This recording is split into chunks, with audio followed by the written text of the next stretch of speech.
Informative, educative, and analytical. Getting to the real issues that affect an ordinary individual in areas of leadership, governance, social, and economy. The truth, the lies, and politics. A very good evening to the viewers on Spree TV. Well, my name is Paul Ekurot Eki, and this is a dynamic space where ideas collide, opinions ignite, and perspectives are challenged across the table. I do invite you to a place where we talk about issues that affect you and I on a daily, but also have an opportunity to pass on information so that we can make the right decisions in life. Well, you and I can narrow the gap in our society and communities by engaging in these kinds of discussions and being able to enlighten one another. Well, you can be a part of the conversation when you go to our socials, that is on Facebook, on X, that is formerly Twitter, and on YouTube at Spree TV UG. Please get to the comment section, leave a question or a comment. We'll be glad to read it later on. We'll have phone numbers where you can be able to call through. You know, this is another evening where we do engage in one of the hot conversations within the community. And just before I introduce my guests, this message is for you.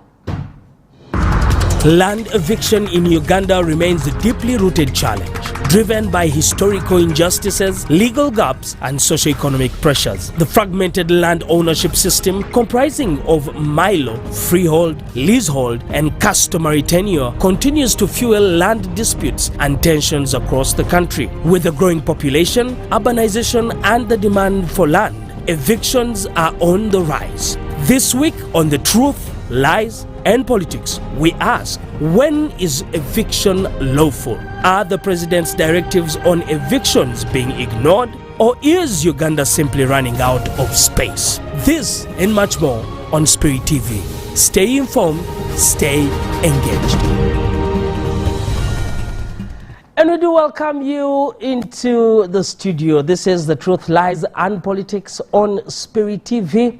And I will have the opportunity of diving straight into, you know, our conversation, but also introducing our guests. And it's something, you know, if you have your ear to the ground, the issue of land, which is a factor of production, has become a sticky issue in our country, and we've had people being evicted from several areas in the they called homes, or they were settlers, or in different scenarios. But the issue of land is terrible because people have even killed each other over land. Families have split over land. And you know, the president has made, you know, directives on land issues. We wait to see how these have turned out before, and now we wait to see how it will turn out later on. So this evening, as we engage in the conversation around unpacking the visible and invisible forces driving the land evictions, I have the opportunity of introducing my guest this evening.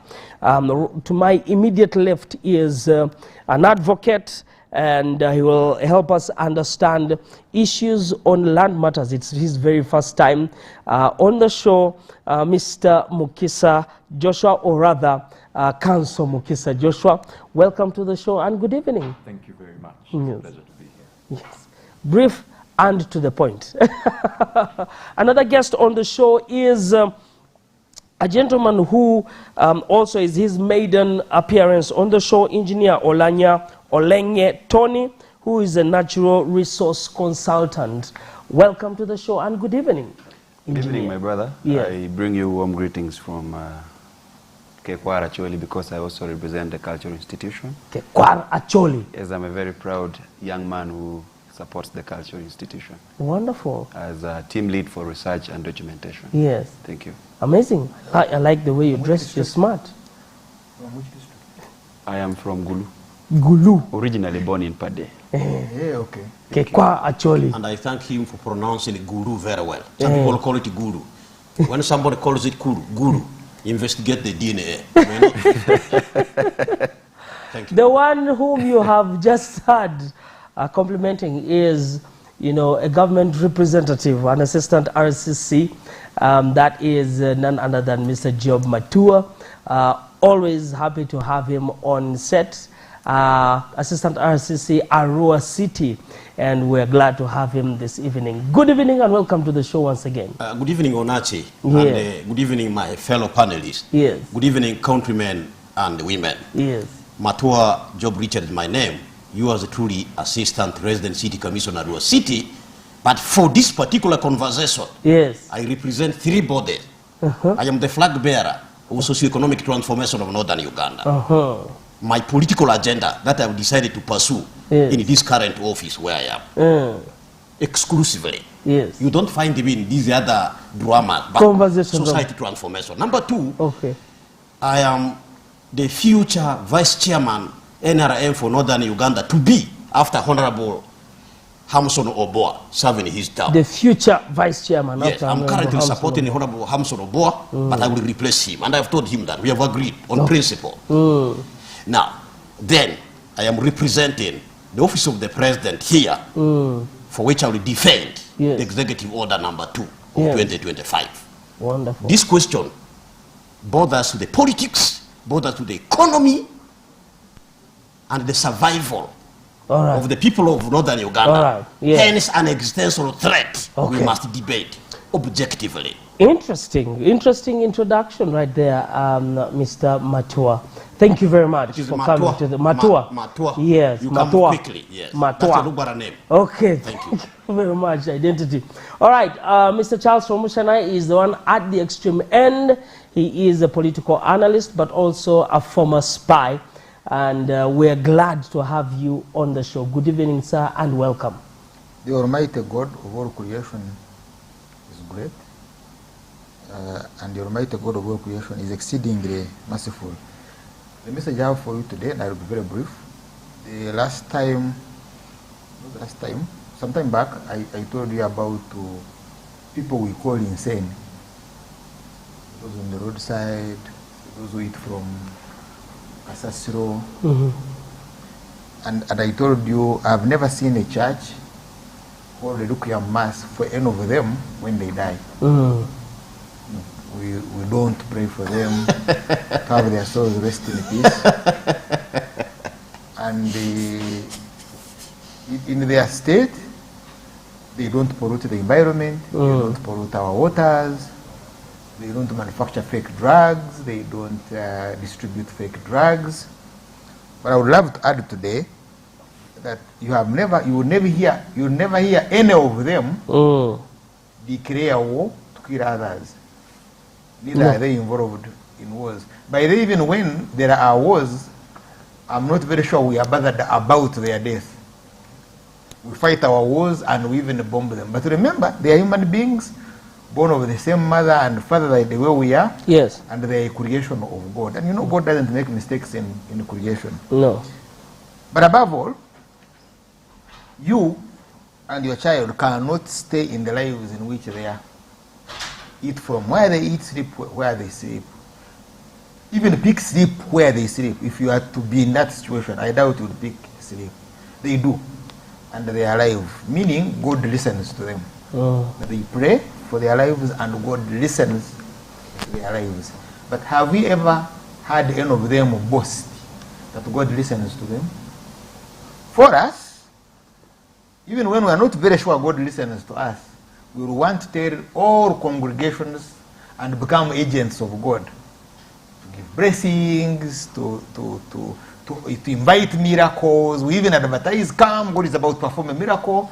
We advertise him as if he is bread. They never do that. And yet, God listens to them. Wow. Thank you very much, Charles, and a sober reminder and also the responsibility. Have you ever seen anyone? Have you ever seen them in the morning?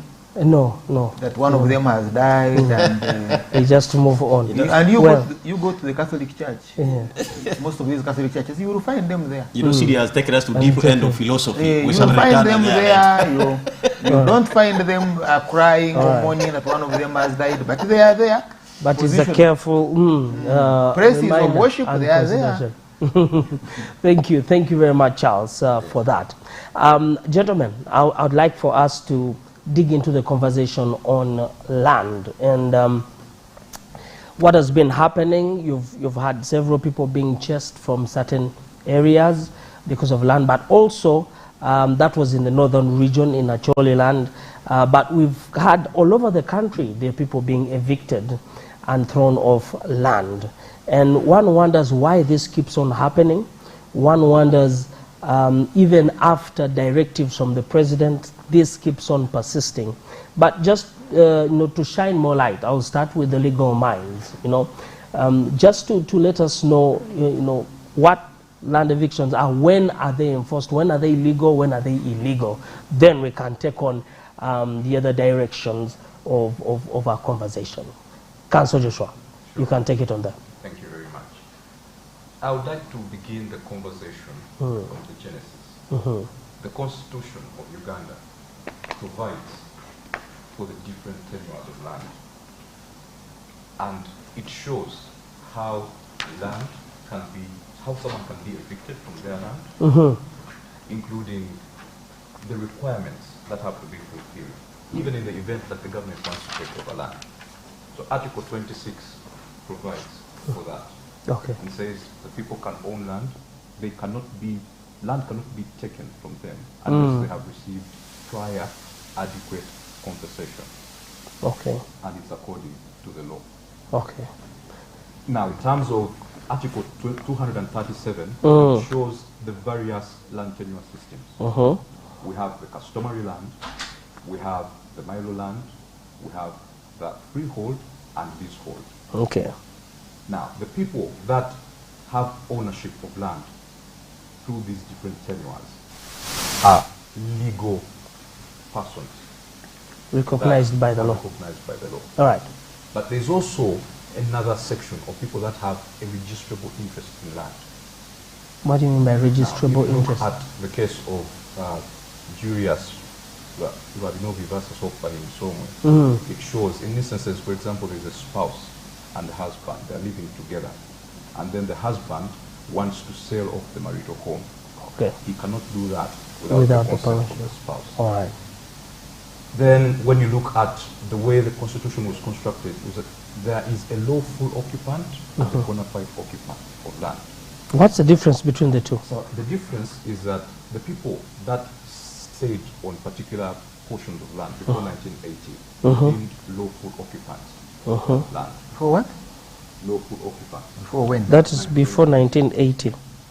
Now, afterwards, we have the bona fide occupants. Okay. And how does bona fide occupancy come about? That if someone has been staying on land and they have enjoyed possession of it silently for a period of 12 years, they can become recognized persons that own that land. They are bona fide occupants of that given land. So they can claim adverse possession of that property. And that is why it is important for some of the owners of land, in case you leave your land there for a period of 12 years and the person comes and stays on it, then they can claim legal ownership of that particular land. So their interest is registrable. Now, in instances of evicting people, yes, we have seen that there have been different directives that have been issued by the president. But when you look at sections 29, 30, and 31 of the Land Act, you get to see that people cannot simply be evicted off land. It has to be done in a lawful manner, especially when there has been a court order. And politically, there have been statements issued that a tenant cannot actually be kicked out of the land unless they have failed to pay their rent. So always, it has to be looked at in a legal lens, because it is a very sensitive matter. Yes. The Constitution recognizes that all the land in Uganda, the citizens have a vested interest in it. And the government of Uganda holds it in trust for the people. So no one can simply come and claim that they are going to evict you of that land. But there's also an issue where no one can, no one should. No one can and no one should.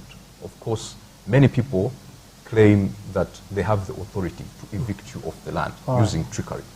Because you see, a situation may come up in, for example, a Milo land owner, and a landlord perhaps says, I'm going to force you to accept this compensation because I have interest over the land. But that is denied.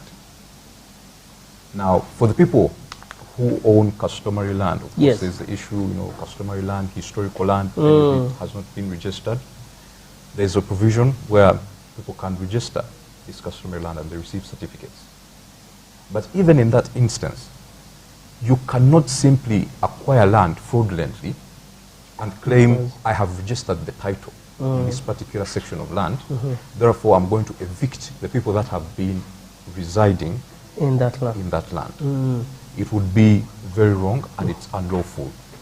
And so that is the thing that you get to see happens a lot. You find that the rich people, for example, come into an area, they buy the land through underhanded mechanisms. Yes. And the victims who may not have direct access to legal recourse, they do not have the knowledge on how the land tenure systems are governed, many times simply fold. They're taken off their land and they now cry, you know, for we have been negatively affected. Yes. And the other thing now that we are seeing is that we are getting into a political season. There are things which should not be politicized.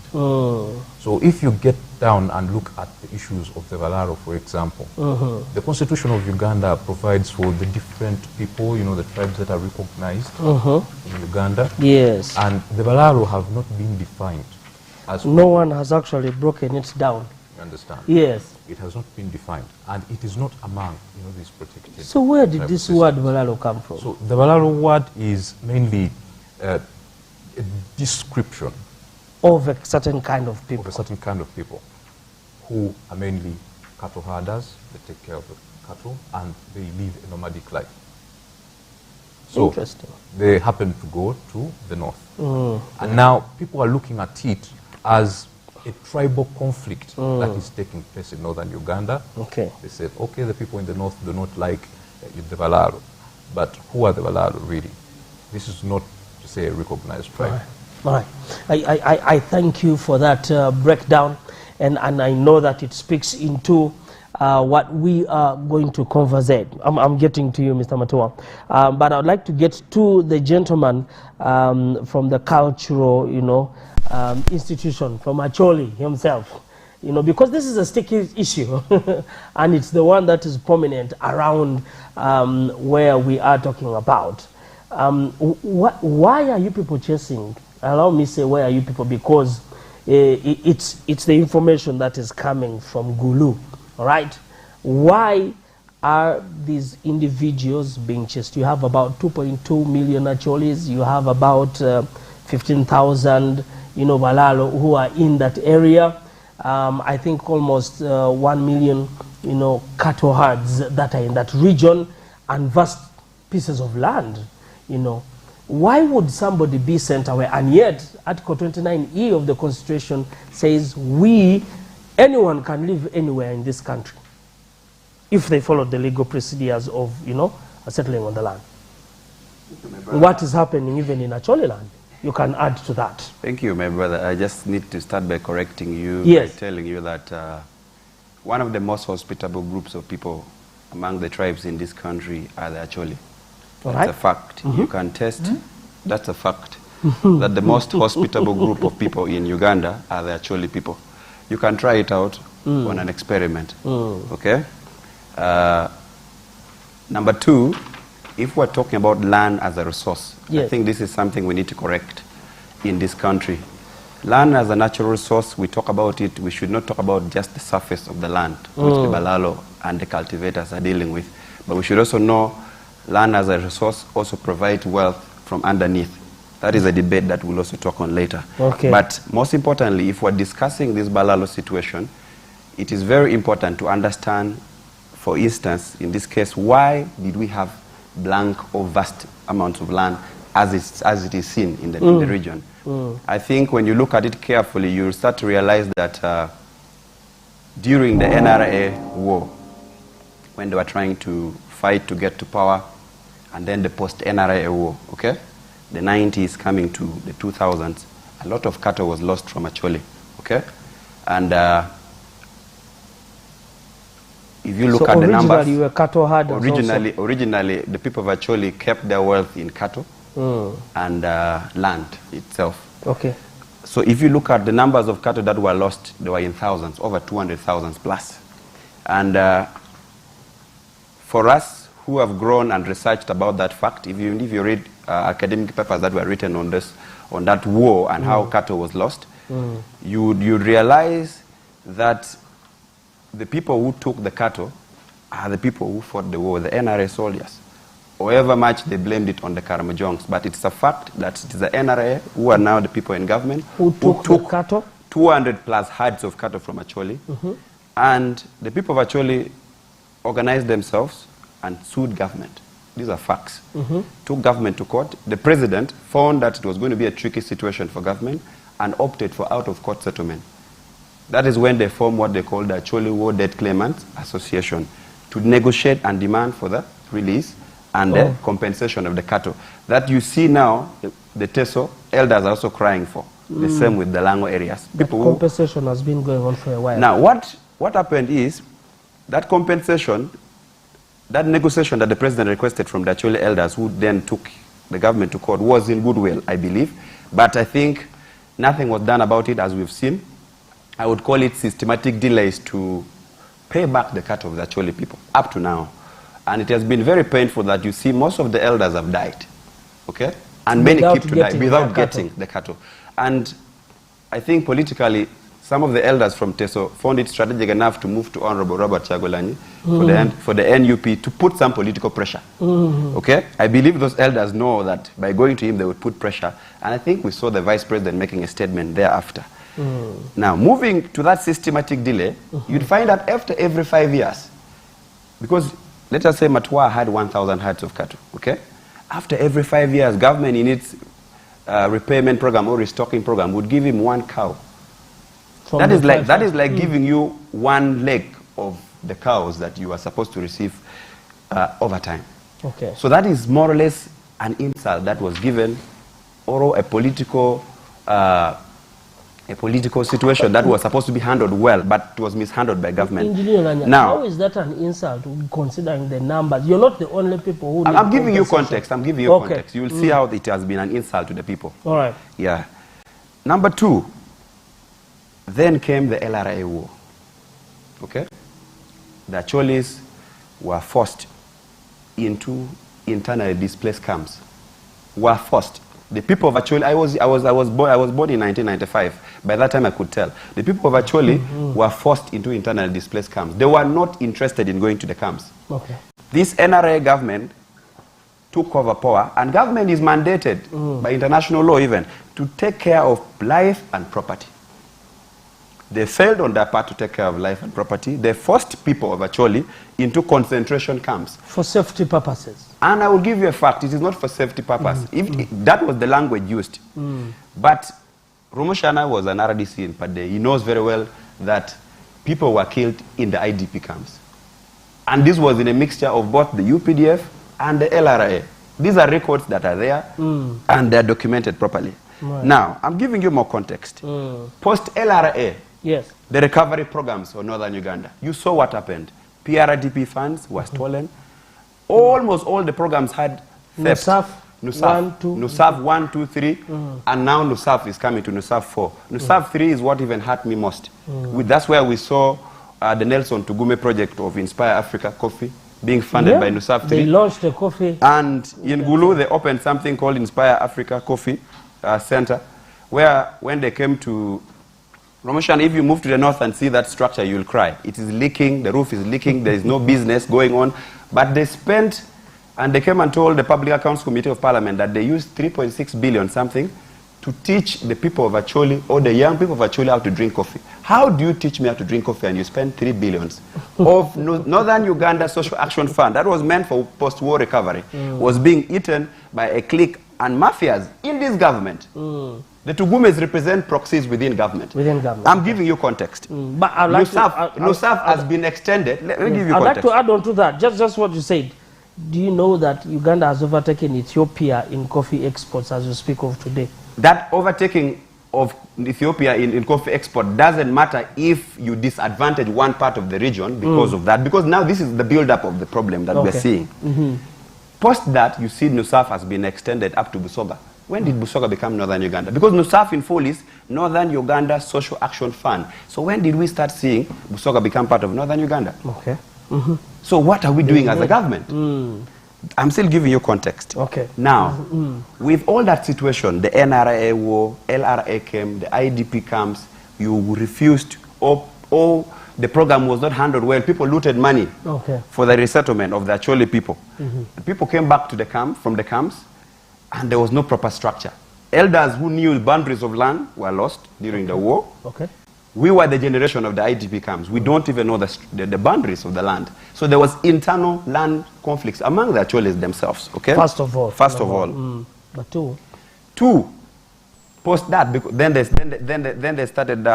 we started now seeing interest in the land in Acholi because now there was space. Interest started coming. From who? The first interest started coming in from the cultivators, commercial farmers. That's why when you go within Acholi themselves? No, commercial farmers, white settlers. Okay. If you go to Nwaya, you will see large commercial farms. If you go to Amoro, you see large commercial farms. You see the likes of Atiak even have now gotten space there. Madivani for the sugar project, which we are questioning up to now because we've not seen any crystal of sugar from Atiak. Now, later on, we started seeing another group, the cattle farmers started coming in, one by one. That's how the Balaalo started coming in. That's how we got the space. So when the Balaalo came in, they were well received. Like I was saying to Romoshana that one of the most hospitable groups of people in this country are the Acholis. And the Balaalos were received, that is your context with politicians. The Balaalos were well received. Others who even got to negotiate for land with the locals were given land. I will give you context. In Ukidi, there's an old man who sold his land to a Molalo. I think the Molalo wanted 400 acres of land. The man sold his land. And all the 400? Yes, all the 400 the Molalo wanted, and even gave the Molalo 20 more acres. Where do you get that kind of hospitality in this country? So for the Acholi people to start resenting Balaalo, then we should question what went wrong. Because they've been there for more than over 10 years, or even more. Because others started coming.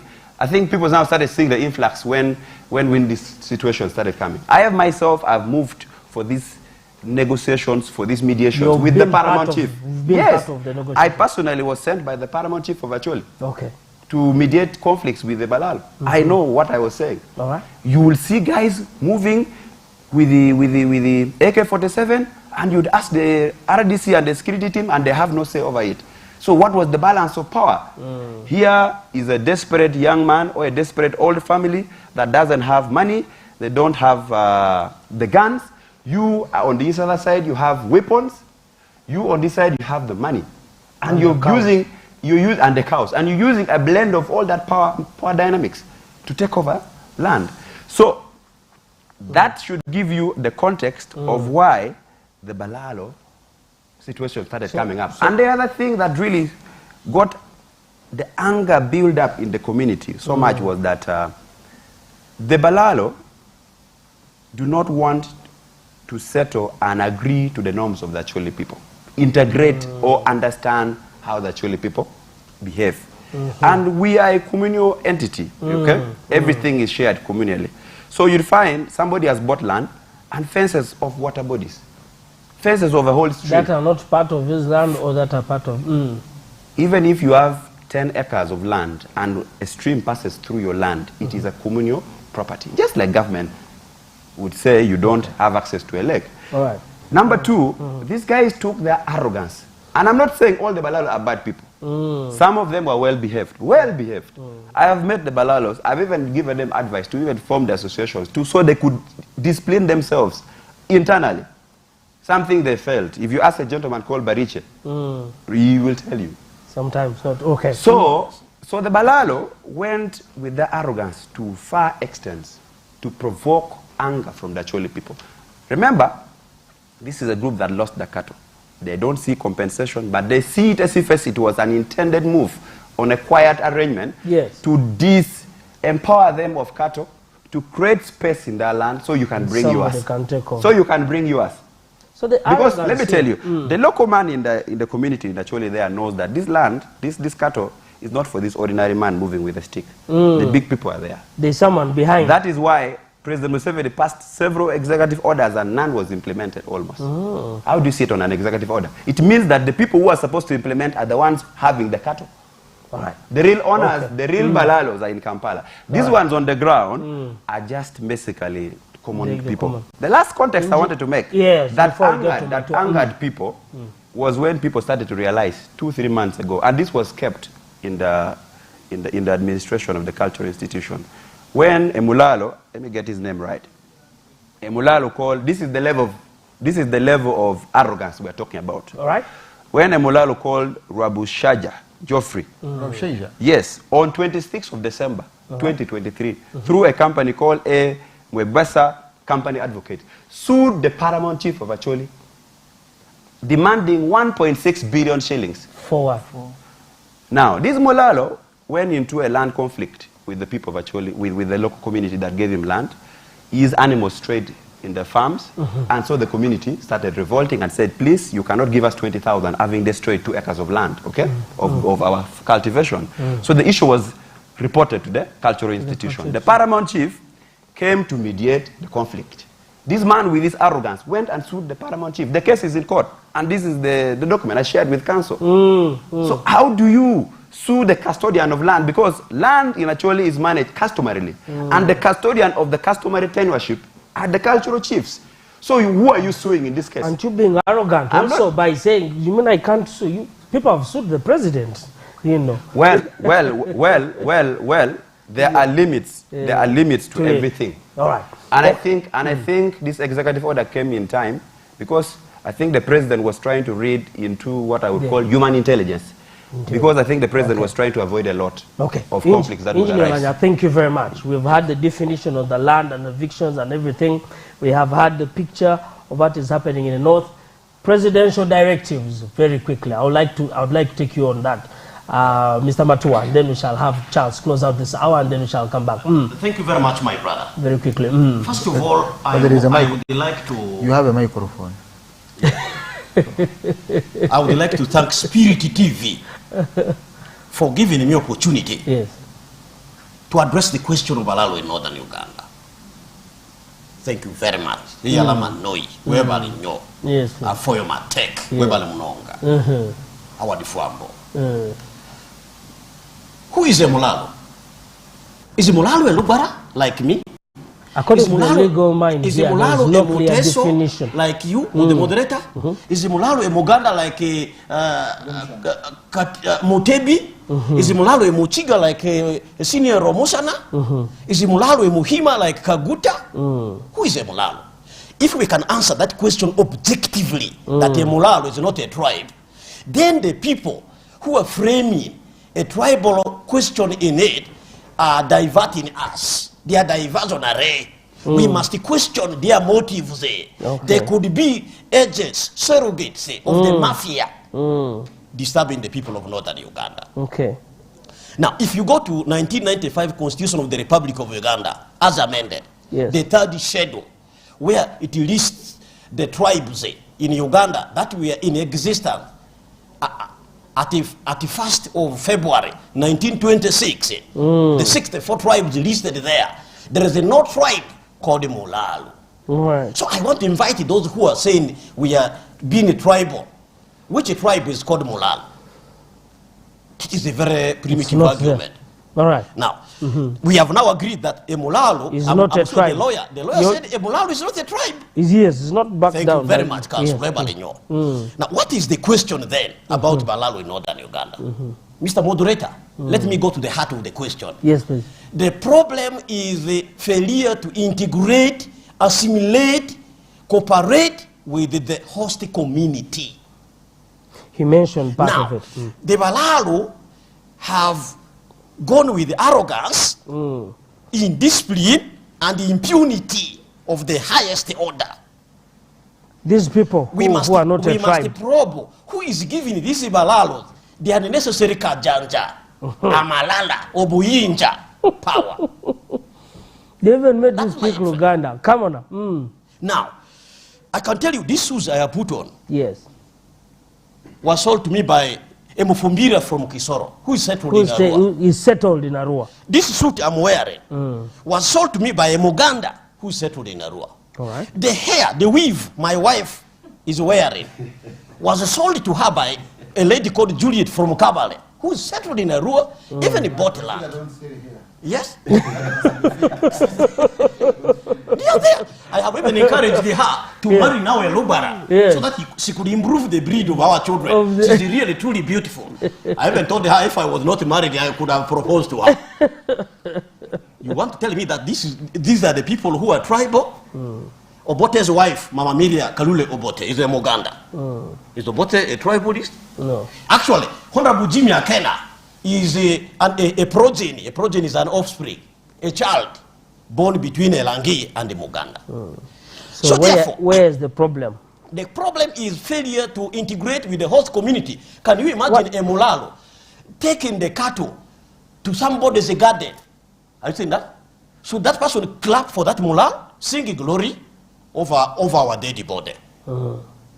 Now, the Balaalo in West Nile is a case of poverty of the mind promax. So you also have Balaalo in the West Nile region. Yes. The Balaalo, it is a poverty of the mind of my own people. It is our own stupidity. And I want to explain, that's why I'm calling it poverty of the mind promax. Now, along the river Nile there, the community of West Nile there, there are families with very many animals. You can find a family with 300 herds of cattle. Then this family invites a Mulalo to take care of the cattle. Because they do it Then better. the Mulalo says, I don't want salary, leave the milk to me. The milk, which is now the economy that works, if I can borrow from Dr. Ramadani Gobi, now you surrender to a Mulalo. The Mulalo who came yesterday has bought a motorcycle, is now vending the milk with it, has bought land in the town is there, is putting up a permanent house. Now, the owner of the cattle is sleeping in a grass-thirsty house which is leaking, is having malnourished children. What do you call that? That's the poverty of the mind promax. I blame the local leader. When I went to Obongi, I went to the priest of the Catholic Church there. I told the priest, St. Paul wrote letters to the Romans, Galatians, the Corinthians. You are Romans are the people here. What kind of letters are you writing to them? The Romans is here. What are the local leaders doing there? By the way, the Balaalo in the Western Nile are employees brought by our own people. That's why there are no question of conflict there. Now, the population that we are displaced in internal displaced camp spent 35 years in concentration camps because of the long war. This is about 4 generations in IDP. Not concentration. Okay. IDP is a concentration. Okay. He's another DC. Let's understand this context. He's another DC. Please. Let me. I withdraw that. IDP. Please.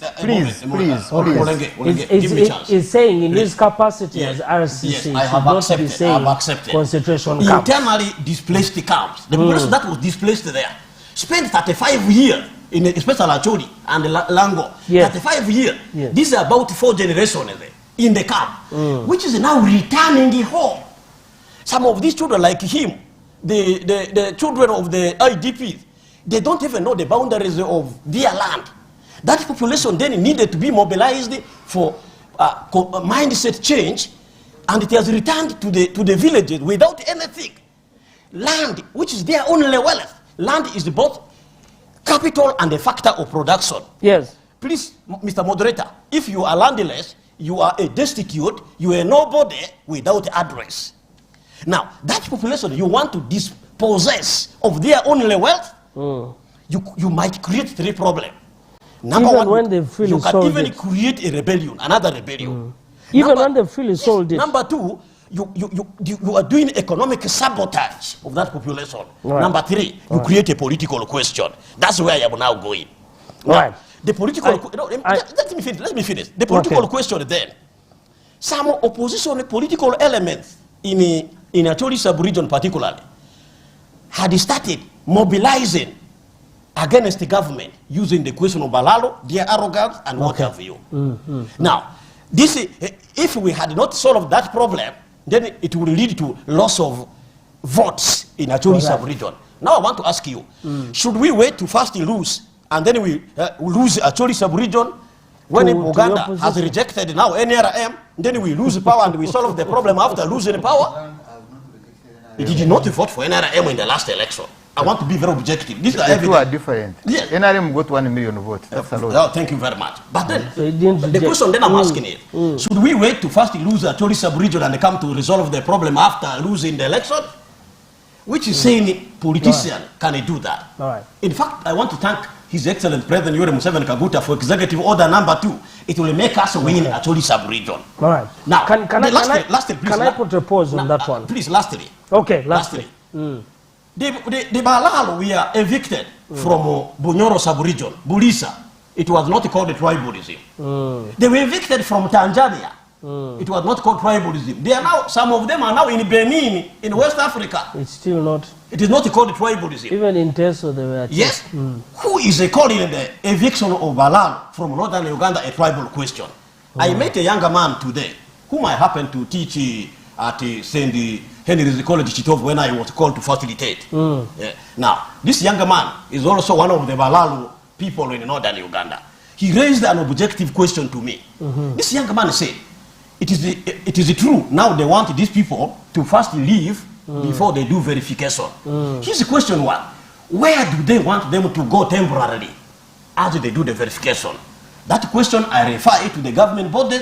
If they can find a government ranch where maybe in Nakasongola where they can keep them there temporarily, as we short the question of which Mulalo obtained the land legally, that is okay. Finally.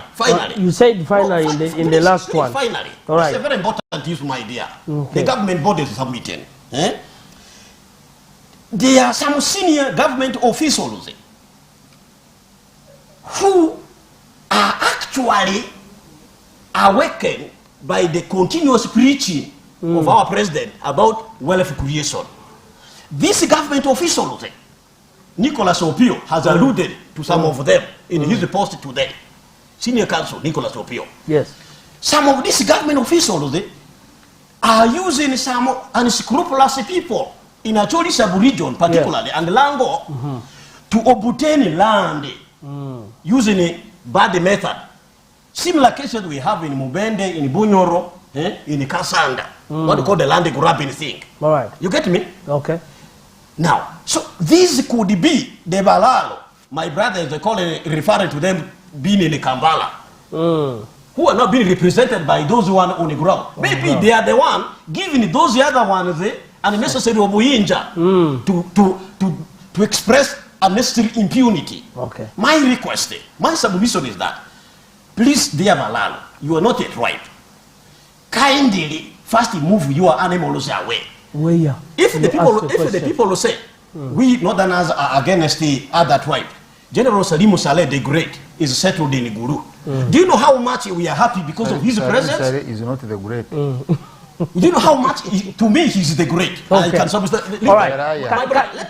Can we hear? No, allow me here from Charles. If I leave it on the way, we shall come back and conclude it. You mean you don't know him? We shall come back and conclude it. Let's hear from Charles. Let's hear from Charles. You're protected. Don't worry. Let's hear from Charles. We'll get back to you. I've said something involving a key figure which I need to complete. Do you know that for 2 months, General Salim Saleh was sent to Karamoja over Karachona issues? Do you know the economy in Guru City was almost grounded? The many government officials who go there to try to see him, they spend the nights in Guru City. We are happy because they give us money. Right. Who has evicted him from there? Okay. My wife is a Munyoro. I have given my daughter the name of my first girlfriend from Buyanja Sub-County, Rukunjiri district, Musimenta. My son, I've given the name of the late Justice Kenneth Kakuru. Do you want to say I'm a tribalist? So the tribal undertone must be discarded you completely. Could be an expansionist. But anyway, thank you very much. Thank you very much, Mr. Matua. Very passionate, and we're happy to have you on the show. Now, I would like to hear from Charles, but I would like for us just to take a short break, and we will start from Charles and then proceed with our conversation. This is Spirit TV, and this is The Truth, Lies and Politics. Your questions, please address them onto our socials, that is on X, on Facebook, and on YouTube at Spirit TV UG, and would love to hear from you. Otherwise, stay tuned. We'll be back right after these messages.